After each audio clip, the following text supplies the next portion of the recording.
Welcome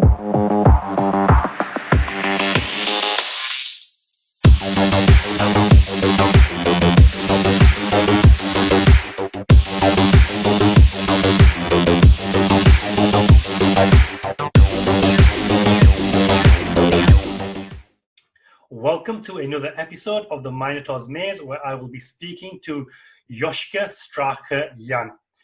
Joschka has been a digital marketer for almost 10 years, having worked for some of the biggest European fashion companies.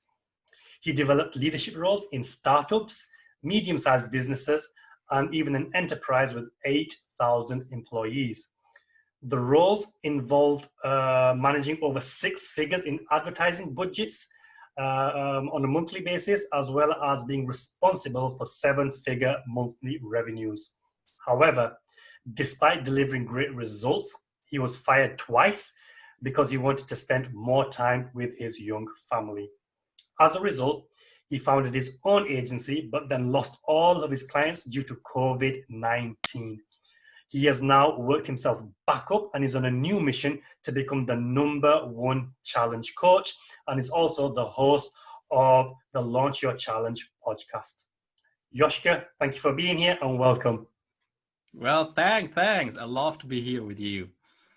Brilliant. So, I mean, that's quite a story there. So, let's just dive right in. I mean, you've had a lot of highs, you've had a lot of lows. Out of all of them, which one was your lowest point? The lowest point was definitely when I realized that the agency was down, that everything I had built myself back up again was lost, and I'm not really sure how to take it from there. I mean, I have a family, I have 3 kids to feed. I have a house to pay off, so we just bought a house 2-3 years ago. I have a house to pay off, so I have a huge monthly cost. But from really literally one day to the next, I mean, we all know how COVID-19 hit us. And yeah, it was really almost overnight. My whole revenue was gone. So every single client I had in the agency was gone. It was mostly tourism. So you all know not the best niche to be in right now. And yeah, so really this was hard. It was hard, and it took a while to really get back up and find a new destination where I want to go. So talk to us about your mindset then. What were some of the thoughts that you were having during that low point? What was the self-talk? What was the doubt, fears? What was going through your mind during that period? I mean, I always had one good thing in my mind, and this is I'm a digital marketer. I'm doing this for 10 years, and I know how to market. And so I needed to find the right angle to get myself back up, because as a digital marketer, I have the huge opportunity to work everywhere. It doesn't matter where in the world I can get a new client. I can work with literally everybody. I'm not dependent on my region where I have to sell my local food or anything like that. I'm really independent in that, and this is what always keeps me forward. But at first I didn't know what to do, and I was afraid. I was afraid that I can't pay my bills and everything like that, because the thing is, I had my agency. But it wasn't a huge agency which made millions at that time. It was just enough to have a good life. And so I don't had a huge financial reserve or anything like that. I had a little bit, so I could cover a couple of months, but not a year or anything like that. So really needed to get back up quickly. And yeah, definitely, I was afraid. And I had hope, I had belief that I can do it, and this is what kept me going forward.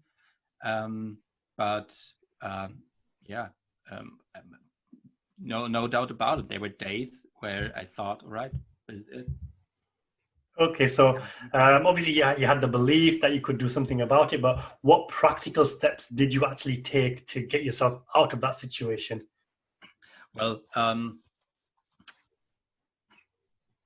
I have a huge agency background, so this is where I'm coming from. But I know that this turning point is exactly that. It's a turning point for me. It's not that something. Yeah, it's like, of course, something was over, but it's also a chance for me to really reevaluate and see, all right, where can I take this? Or what do I even want to do? And I knew that I not wanted to start another agency, another um, one in the billion company, because there's so many agencies out there. It's hard to mess with that. And at that time, I was only working in the German market, so I had no presence, no international presence at all. But what I had, and this is something that thankfully or luckily kept me going forward very quickly, is that around a year ago, I discovered challenges. So when I, around in the mid 2019 or so, I scrolled through, I think it was Instagram, I don't know, and there was an ad. There was an ad for the One Funnel Away challenge. And I think a lot of people have heard about that or participated in it. It's a great experience. And I thought, what the hell? Let's give it a try and see what it is about.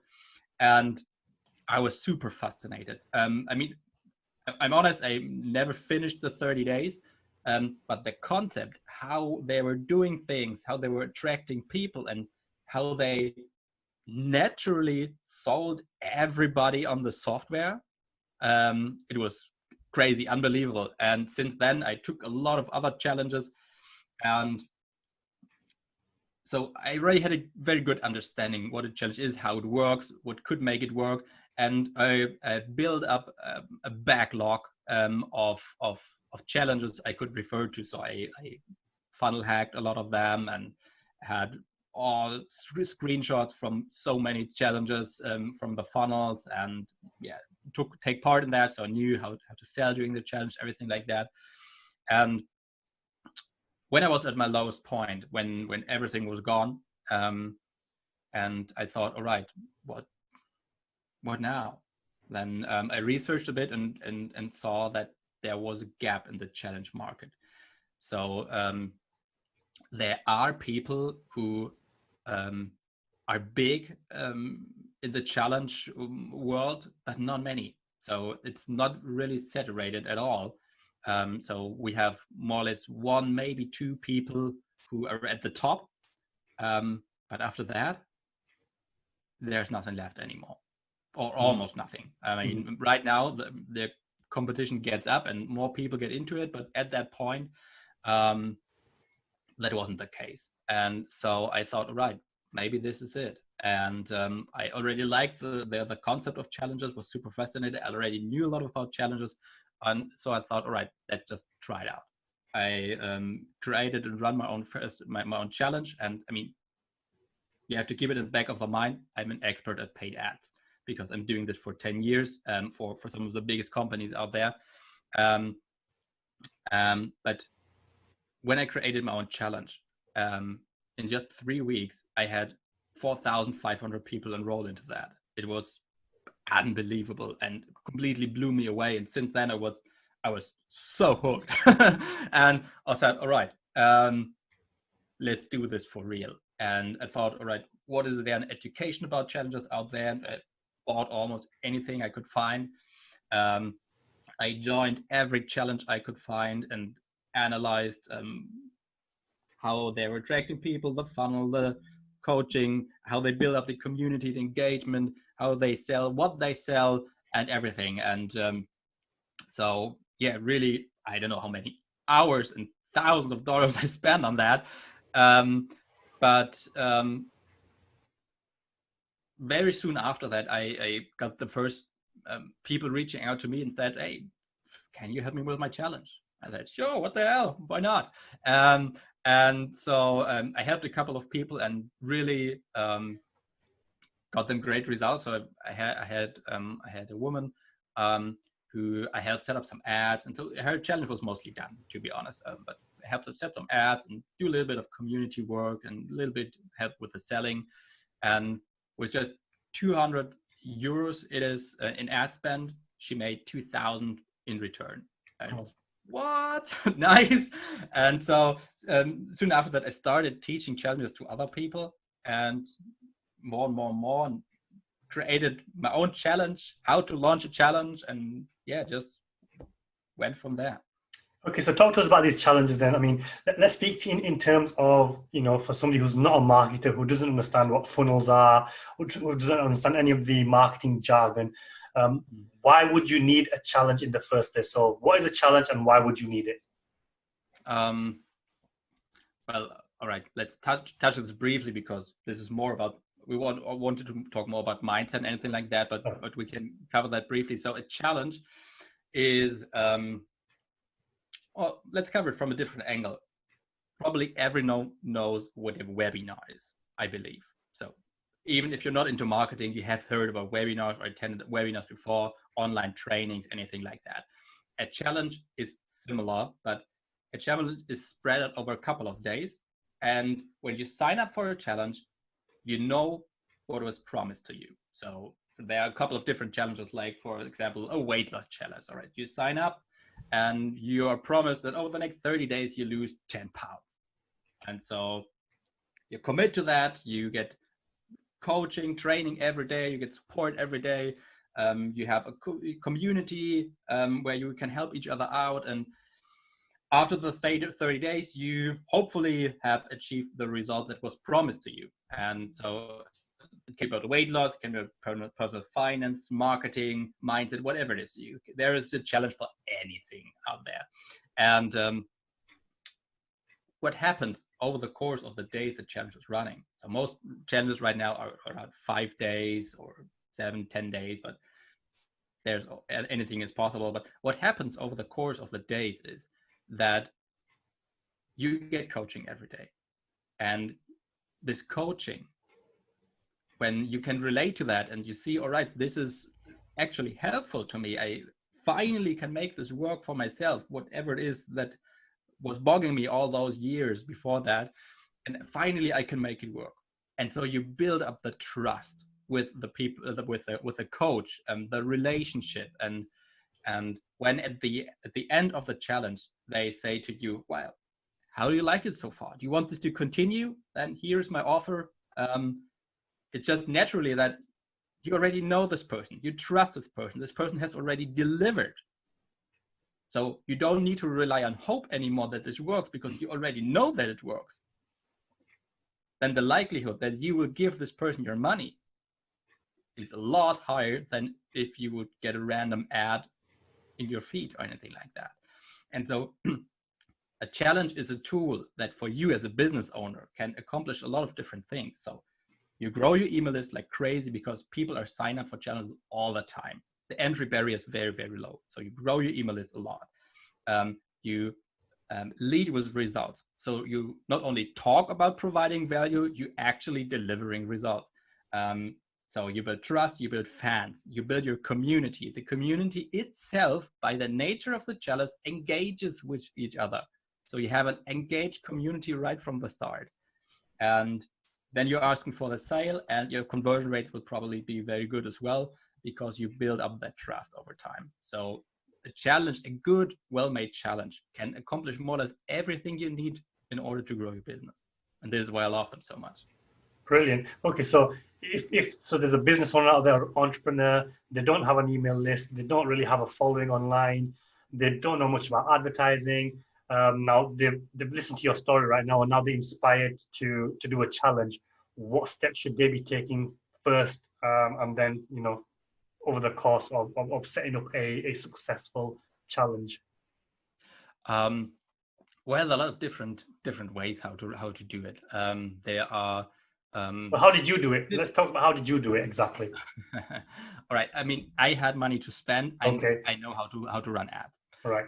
When you have that, then getting people into a challenge is very easy. Okay. And so you can literally set up everything today, and in just 3 to 5 days can have thousands of people in your challenge, if you have that kind of money. But if you What don't kind of money are you looking at? So what kind of ad spend would you need for that then? well, if you do a challenge right, you can get a cost per lead around $3, I would say. $2-3 is definitely possible, if you do it right, and even if you go up to $5, but $2-3 per lead should be definitely doable for almost everybody. And so what you need to have at the back of your mind, all right, so how much can I spend right now? What is my budget, and how much do I think I make at the back end in return? I mean, when you are experienced with that, then you can build up the funnel. But so the way people sign up, they give you their email address, and then you make them an offer why they're signing up, and for something that adds to the challenge. It not takes away from it. It doesn't give everything you will learn in the challenge upfront, but it's something that adds to the challenge. And as a couple of people buy that, and then you make maybe another offer, whatever, until you finally have that complete, and you guide them to your actual challenge, which probably runs in a Facebook group. So when you're good, or when you're lucky, you can make back your ad investment right when the people sign up. And then this is easy, because then you can really scale your ad spend, because you're getting it back every time you give $1 out, and you get $1 back. So, or maybe even $2 back. So you don't have a budget. You can really scale that. But obviously, this is not possible for most people, because they don't know what they're doing, not with their ads, not how they need to make the copy on the landing page, what offers to present, anything like that. So for most people, running paid ads to a challenge isn't the best idea. So what you need to think about then is, all right, do I have an email list? Do I have a Facebook group? If yes, awesome, you can use that. If not, then you need to find other ways. So where are the people that could benefit from that challenge? Think about that. And you don't need to limit yourself to online sources. I mean, you can run a challenge. Let's say you run a weight loss challenge for busy moms. So where are busy moms in your area? Go there, talk to them, and some of them will sign up. So it can be as easy as that. But you also can see, all right, are there Facebook groups for that? Are there blogs for that? Are there podcasts for that? Whatever it is, and see where those people are already. And then go there and provide value, and see if you can move them over to your profile, your whatever, and then into the challenge. So yeah, this is how I would do it when I don't have any money to spend and don't know how to run ads. Okay. And obviously, with the clients that you've had, what has been the mindset of beginners who have come on and they want to, launch a challenge, but maybe, have they had doubts, fears? What were those, and how did you help them overcome those mindset issues? Well, I think for most people, they are overwhelmed. They don't really know what to do. They don't know how to handle the tech. They don't know. They don't know how to create a challenge, who to create a challenge for, what to create a challenge about, what to teach about, how to teach, both in terms of the content you deliver, but also in terms of how to present it. Do I need any equipment? What do I need? And there's a lot of things that people can get confused about, can be overwhelmed about. And this is what I see as the most important thing. They want to run it for whatever reason. I mean, some people just want to grow their business and they already have a good business. Some people are desperate. They lost it all to COVID-19. I don't have no idea how to get back up. I heard about challenges. Maybe this is a thing. And so you have different people in there. But I think the most majority is they just don't know how to approach it. And so what I did is I broke down every step. So I created a 5-day challenge, how to create a 5-day challenge. And every day I will teach exactly what you need to know and give you a task you need to do. And when you accomplish that, or when you go through the whole training, then on day number 5, you have your challenge ready, finalized, the tag, everything is done, and you can go live. Okay, brilliant. And so should a challenge be free, or should it be paid, or could it be either? It can definitely be both. And again, it depends on who you are, your experience, and your budget. So getting people into a paid challenge without ads is hard. And what I recommend for most people is run your first challenge for free and don't expect to make any money out of it at all. Do it for the learning experience. Do it to learn how to do it. Do it to learn what your potential clients want. What are they talking about? What are their fears? What problems do they have? What do they struggle with? What do they ask you? And try to deliver as much as possible, to serve them as best as possible, and just get testimonials. So the first challenge, don't have any money expectations at all, because in most likelihood you will fail and get a lot of money. And then you take all the experience you had when you run the first challenge and you do the second challenge. I still would recommend doing it for free.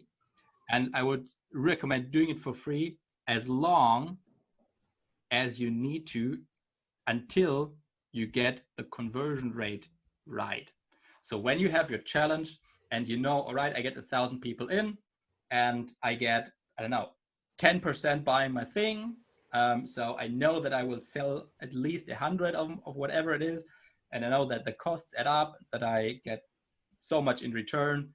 Then you can think about really scaling that and set up in ads in a paid challenge. Or there's another scenario when you think, all right, I have something to teach and I can't do it in 5 days. It's just not possible. It's too complex. It's too heavy, whatever it is. I need 21 days. I need 30 days, whatever. Then the likelihood that the people stick with you for the whole 30 days is a lot better when they pay up front. And when you run something for 30 days, then they are willing to pay up front because they get 30 days of training and education and action steps and support and accountability, everything. And so people are more willing to pay for a 30-day, 21-day challenge than they are for a 5-day challenge, for example. Okay, brilliant. Okay, and let's go back into your story then. So you've worked for some of the biggest European fashion brands. You're a digital marketer, and you got fired twice. So talk to us about why you got fired, how it happened, what happened, and what was your mindset like then, and what you did after that. Gladly. Let me share you very quickly how I got into all of this. I was probably born an entrepreneur, so both my parents are entrepreneurs, and I always knew that I wanted to do something. But I failed at every single thing I tried. And I tried a lot of stuff over the years. And because everything failed, I had to go in a traditional career path. And so I tried a couple of things there out as well. And at some point, I was hired by a digital marketing agency. And then discovering it was a paid ad agency. And then discovering advertising for me was a light bulb for me, because that resonated with me a lot, because I'm someone, I like to challenge myself. I like to get better. I like to work on myself, improve myself. And with ads, with digital marketing, you can do the same. You have numbers, you know exactly where you are right now, you know where you want to go, or at least the direction, and now you need to try stuff out and see what works. And this is how it is in real life. This is how it is in advertising. I mean, yes, sure, you can build up a backlog of experience and best practices and stuff like that, but in the end, you never know if it will work. For this specific niche, for this specific business scenario, whatever. And so you constantly need to improve and get better and try new stuff. And yeah, this resonated with me a lot. And so I really dove deep into that. I climbed the career ladder there very quickly. First, I became head coach of the agency and trained everybody going in. And then I got the chance to took some of those newbies I trained and make them into a team. And I was leading that team then. And right from the get-go, they gave us one of the biggest clients. And so we had to adapt very, very fast. But we did, because everybody was curious and driven, and we all pulled together, and it was a great experience. And so we really took that client and run with that. And then we got the next client and the next client. And so very quickly we had 2-3 huge clients we needed to manage. And for almost every one of them, we spent 6 figures every month.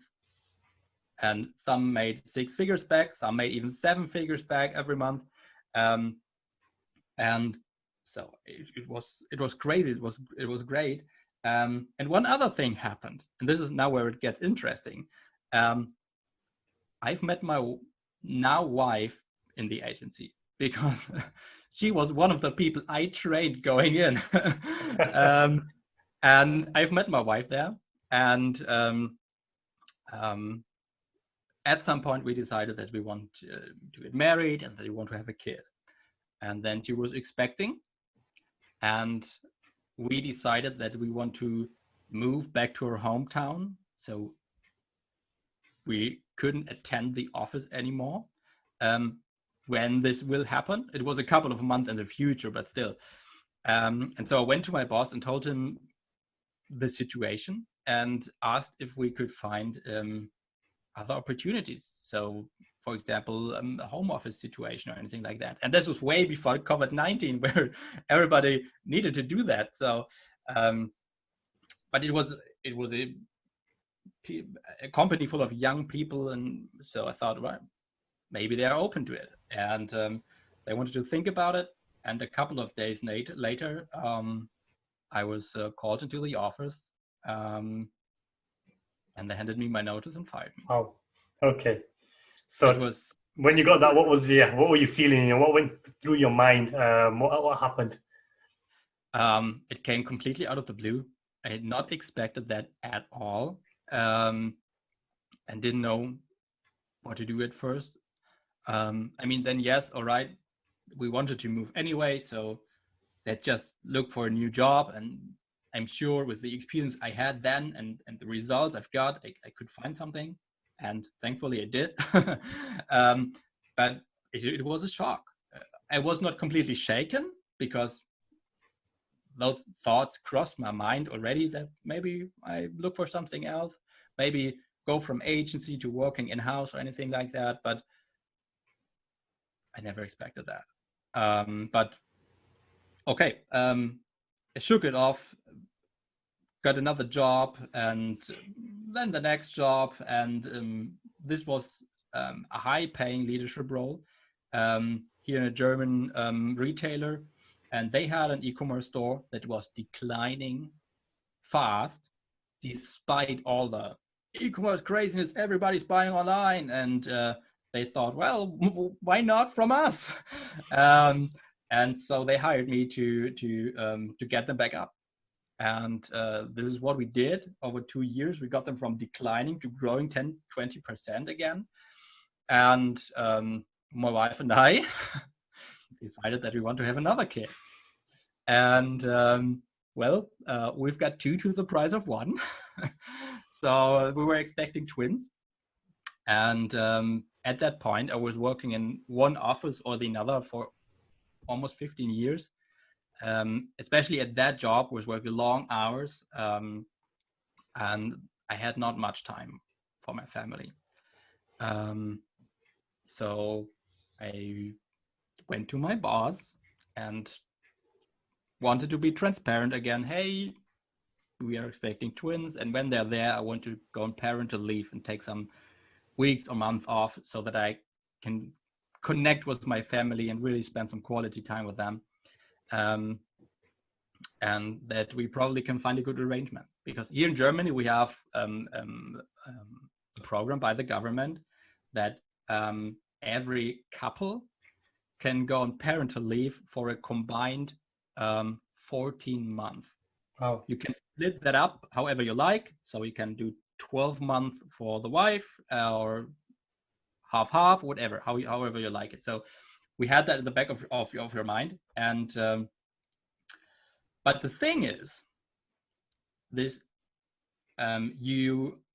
when you open up to your employee about that and say that you want to go on parental leave, they can't fire you and need to get you back after the parental leave. But, and the thing, this only applies to the wife. As a man, when both agree on the parental leave, then they need to take you back. But you don't have that security that you have your workplace until then.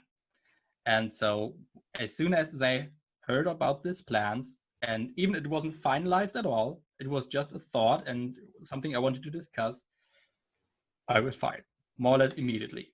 And this time it was hard, because this time I had no plans to move somewhere else. I now then had 3 kids to feed, and I don't had a plan what to do then. And this time I was not only shocked but shaken, definitely. And I'm honest, it took me a while. And so we thankfully had that program that we are on parental leave, and that we got some money through the government. It wasn't much, but it was money, and it kept us alive, even if it wasn't enough to cover all the bills. But I didn't know what to do. I just had no idea. And so for a couple of weeks, I was completely lost. And then more or less by accident, I got my first client for the agency. So somebody reached out to me and said, hey, we need your service. All right, let's do it. I have nothing better to do anyway. So what the hell, why not? So yeah, so through that, I got my direction again, because otherwise I had no idea where I would be right now. Okay, so talk to us about your self-esteem during those periods. I mean, typically, especially in the UK, we see Germans as very confident people, as having a lot of self-esteem. Did you have any self-esteem issues, even maybe as a child growing up or going through that journey in entrepreneurship? Did you ever have any self-esteem issues, or were you always highly confident and have high self-esteem? No, definitely not. I have one thing going for me, and that is I'm an optimist. I always try to see the best of what is happening, and I always believe that it works out somehow. But self-confident?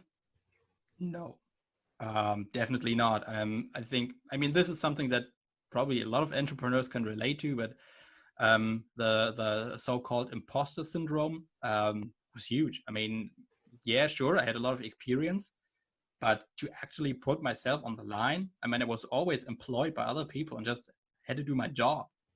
But can I do it for myself?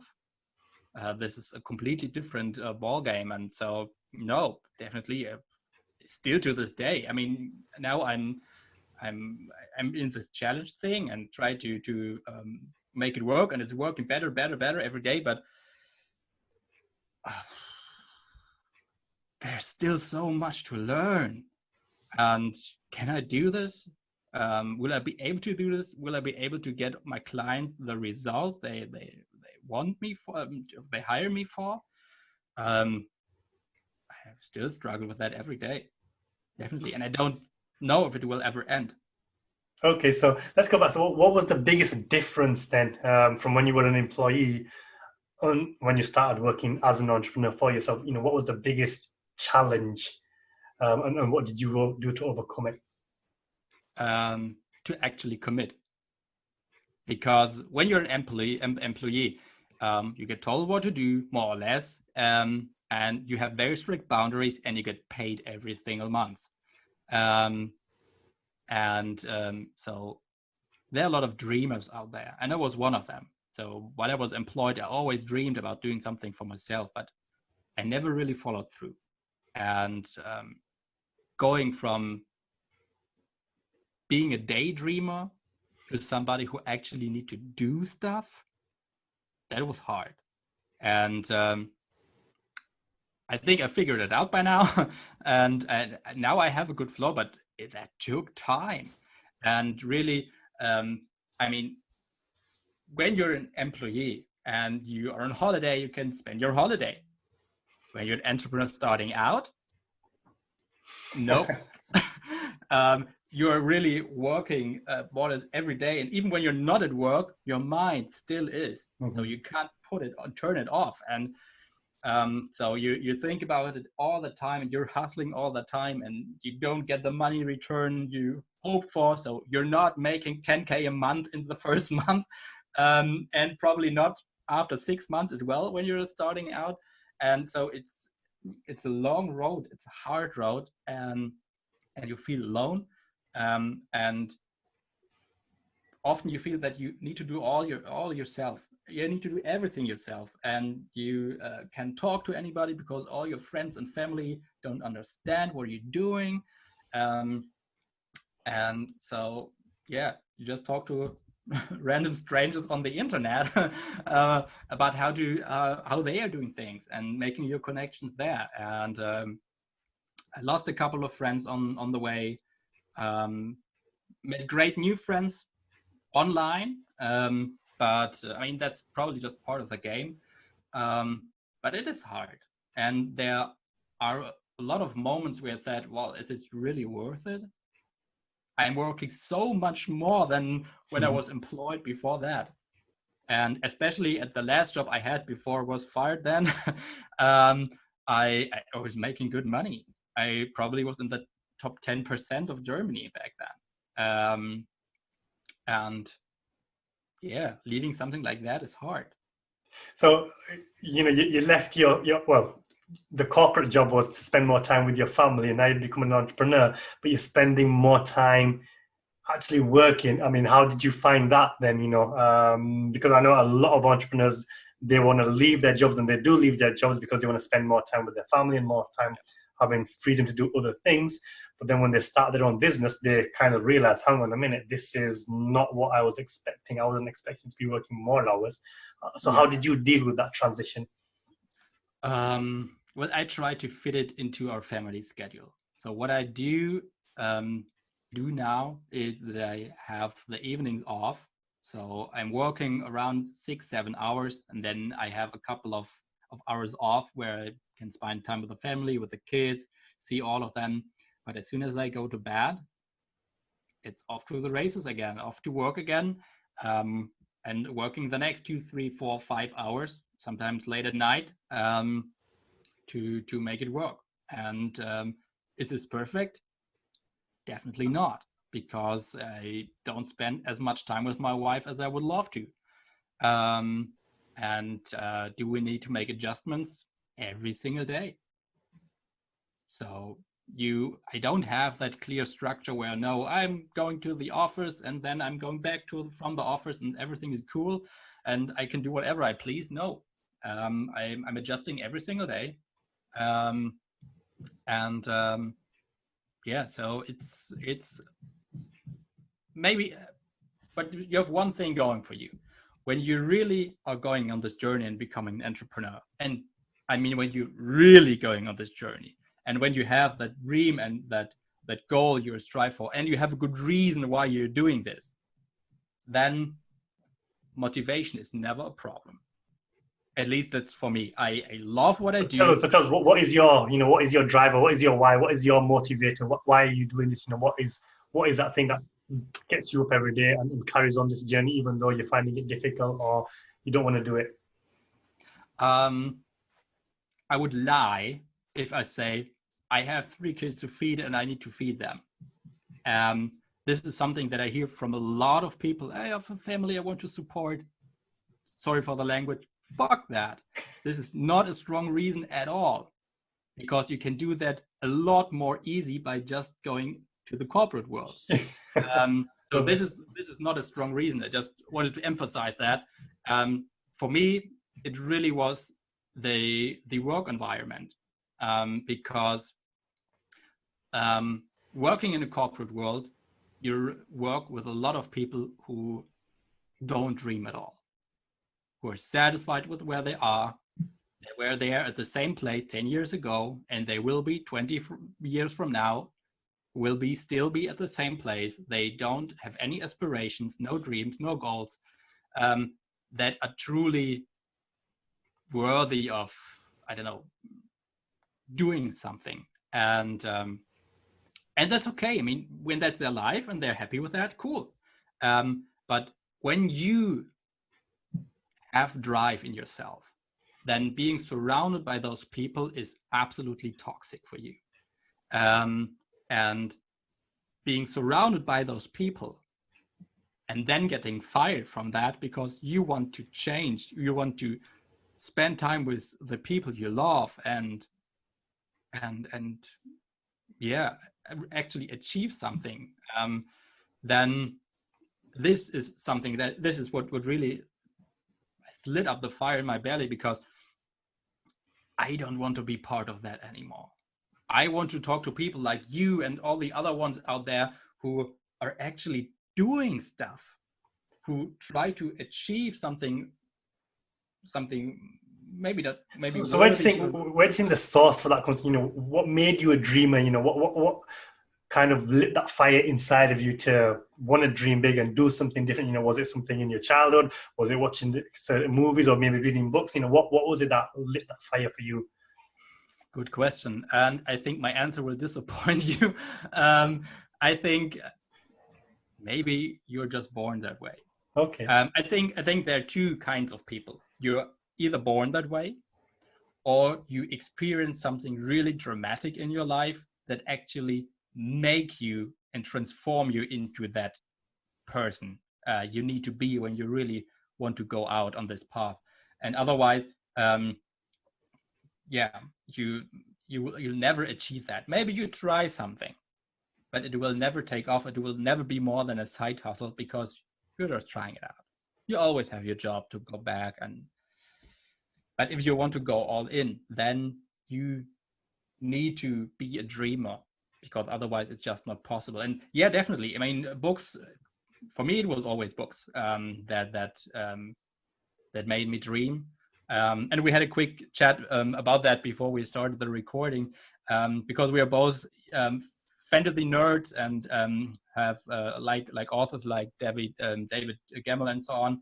And for me, reading those books, yes, it was fantasy and it was heroic and whatever, but for me, it was always about the emotion, about the mindset, about going forward, even if everything is going against you. And this is something that from my earliest days resonated with me so much, because I always felt,